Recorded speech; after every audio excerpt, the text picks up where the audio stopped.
First of all welcome to Lama Wealth. ఇది banks and ఎన్బిఎఫ్సిల మీద నేను చేస్తున్న థర్డ్ వీడియో. అయితే లాస్ట్ వీడియోలో మనం ఏం డిస్కస్ చేసుకున్నాం, ఒక ఫినాన్షియల్ కంపెనీ యొక్క అసెట్స్ అంటే లోన్స్ బ్యాడ్ లోన్స్ గా మారుతున్నాయని మనకు ఎలా తెలుస్తుంది.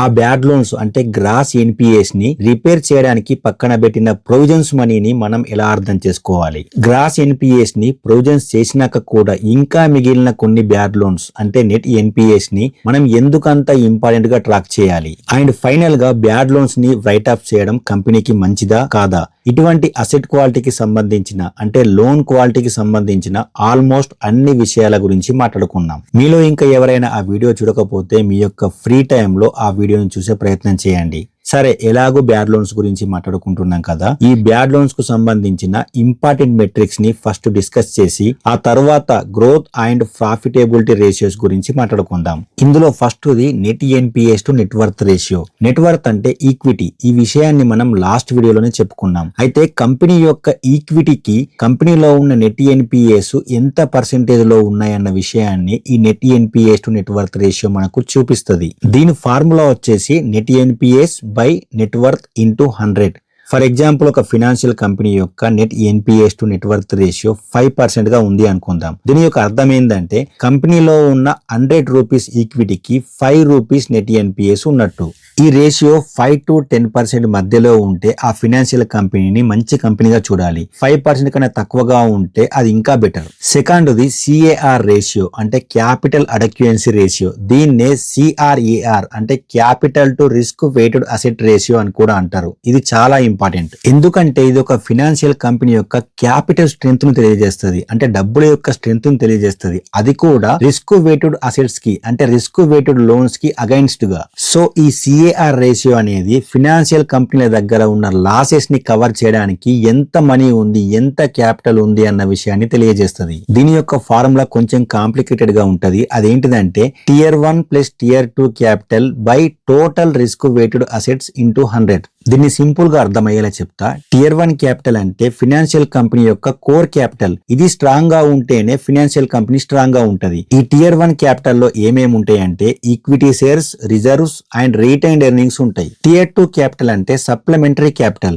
ఈ Tier 2 క్యాపిటల్ లో subordinated debts, long term bonds లో ఉండే క్యాపిటల్, కొన్ని రకాల ప్రొవిజన్స్ ఉంటాయి. రిస్క్ వెయిటెడ్ అసెట్స్ అంటే RWAS అంటే ఏంటిదంటే ఫినాన్షియల్ కంపెనీస్ ఇచ్చే అసెట్స్ అంటే లోన్స్ యొక్క రిస్క్ లెవెల్స్ డిఫరెంట్ గా ఉంటాయి. ఫర్ ఎగ్జాంపుల్, ఇండివిజువల్ పర్సన్స్ కి అంటే రీటైల్ వాళ్ళకి ఇచ్చే లోన్స్ యొక్క రిస్క్ అనేది హైగా ఉంటది, అంటే 100% గా ఉంటది. హౌసింగ్ లోన్స్ యొక్క రిస్క్ 30 to 35% ఉంటది. అదే గవర్నమెంట్ సెక్యూరిటీస్ లో ఇన్వెస్ట్ చేసే క్యాపిటల్ యొక్క రిస్క్ లోగా ఉంటది, 0% గా ఉంటది. ఈ విధంగా ఫినాన్షియల్ కంపెనీస్ ఇచ్చే డిఫరెంట్ అసెట్స్ యొక్క రిస్క్ లెవెల్స్ ని బట్టి ఆ అసెట్స్ యొక్క రిస్క్ వెయిటేజ్ ని లెక్కిస్తారు. సో ఇప్పుడు అర్థమైంది కదా Tier 1, Tier 2 capital and risk weighted assets గురించి. అయితే ఒక ఫినాన్షియల్ కంపెనీ యొక్క సిఏఆర్ రేషియో అనేది 15% ఆర్ అంతకన్నా ఎక్కువగా ఉంటే దాన్ని మంచిగా మనం చూడాలి. ఫర్ ఎగ్జాంపుల్, ఒక ఫినాన్షియల్ కంపెనీ యొక్క సిఏఆర్ రేషియో 20% గా ఉంది అనుకుందాం. దీని యొక్క అర్థం ఏంటిదంటే ఆ ఫినాన్షియల్ కంపెనీలో ఉండే రిస్క్ అసెట్స్ కి అగైనెస్ట్ గా ఆ కంపెనీ దగ్గర 20% క్యాపిటల్ ఉందని అర్థం.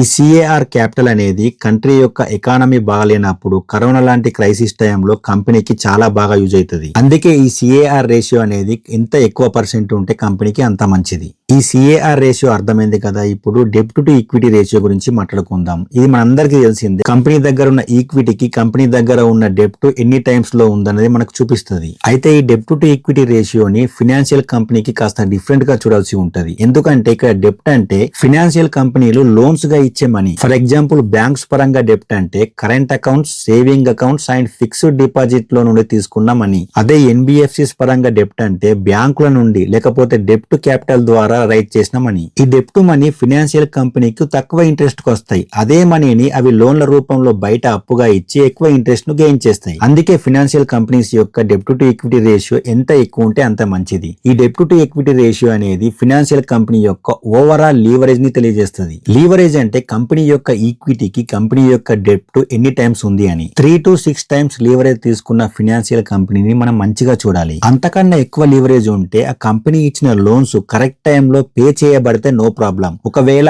ఆ లోన్స్ బ్యాడ్ లోన్స్ గా మారితేనే ప్రాబ్లం. ఎందుకంటే లీవరేజ్ ఎక్కువగా ఉండడం వల్ల కంపెనీ దగ్గర డబ్బులు ఎక్కువగా ఉండి ఎలా పడితే అలా ఎవరికి పడితే వాళ్లకు లోన్స్ ఇచ్చే అవకాశం ఉంటది. ఇలా కంపెనీ యొక్క లోన్స్ ఎక్కువగా బ్యాడ్ లోన్స్ గా మారి ఆ బ్యాడ్ లోన్స్ ద్వారా వచ్చే లాసెస్ కంపెనీ యొక్క ఈక్విటీని హిట్ చేసే ఛాన్సెస్ ఎక్కువగా ఉంటాయి. అర్థమైంది కదా డెట్ టు ఈక్విటీ రేషియో గురించి. ఇప్పుడు గ్రోత్ మెట్రిక్స్ గురించి మాట్లాడుకుందాం. ఇందులో first the AUM, assets under management. ఒక ఫినాన్షియల్ కంపెనీ యొక్క total loan book year on year లేదా క్వార్టర్ ఆన్ క్వార్టర్ గ్రో అవుతుందా లేదా అన్నది మనకు ఈ AUM, అసెట్స్ అండర్ మేనేజ్మెంట్ ద్వారా తెలుస్తుంది.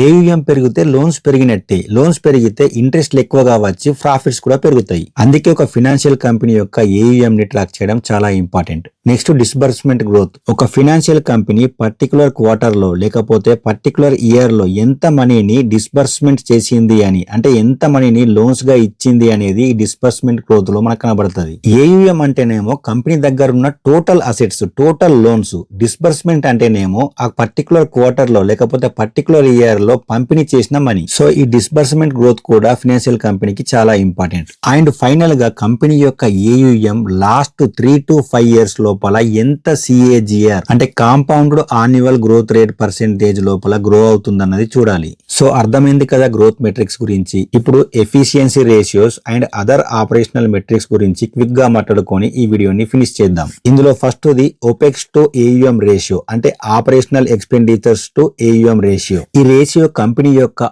ఆపరేషనల్ ఎఫిషియన్సీని తెలియజేస్తుంది. ఈ ఫినాన్షియల్ కంపెనీలకి ఎస్పెషల్ గా asset management, wealth management, mutual fund కంపెనీలకి ఈ OPEX to AUM రేషియో చాలా ఇంపార్టెంట్ గా యూజ్ అవుతుంది. అయితే ఈ OPEX to AUM గురించి మాట్లాడుకునే ముందు ఈ ఫినాన్షియల్ కంపెనీలకి ముఖ్యంగా 3 రకాల ఎక్స్పెన్సెస్ ఉంటాయి. అందులో first the interest expenses. Financial companies borrow చేసిన ఫండ్స్ కి కట్టే ఇంట్రెస్ట్లన్నీ ఈ ఇంట్రెస్ట్ ఎక్స్పెన్సెస్ కిందకి వస్తాయి. దీన్నే మనం కాస్ట్ ఆఫ్ ఫండ్స్ అని అంటాం. Second expenses provisions. Gross NPAs ని రిపేర్ చేయడానికి కంపెనీ యొక్క ప్రాఫిట్స్ లో నుంచి వెళ్ళి పక్కకు పెట్టిన డబ్బుల్ని ప్రొవిజన్స్ అంటాం. ఈ ప్రొవిజన్స్ ఎక్స్పెన్సెస్ నే క్రెడిట్ కాస్ట్ అంటారు. ఇక మిగిలిన last expenses operating expenses. Financial కంపెనీలో పనిచేస్తున్న employee salaries, branch rent, maintenance, marketing, administration cost, ఇవన్నీ ఈ ఆపరేషనల్ ఎక్స్పెన్సెస్ కిందకి వస్తాయి. దీన్ని మనం సింపుల్ గా OPEX అంటాం. అయితే ఈ OPEX to AUM రేషియో అనేది కంపెనీ దగ్గర ఉన్న AUM కి ఎంత ఆపరేటింగ్ ఎక్స్పెన్సెస్ అవుతున్నాయో అన్నది చూపిస్తుంది. ఈ OPEX to AUM రేషియో అనేది ఎంత తక్కువ ఉంటే అంత మంచిది. ఇంకా చివరిది కాస్ట్ టు ఇన్కమ్ రేషియో. ఇది కూడా ఒక ఫినాన్షియల్ కంపెనీ యొక్క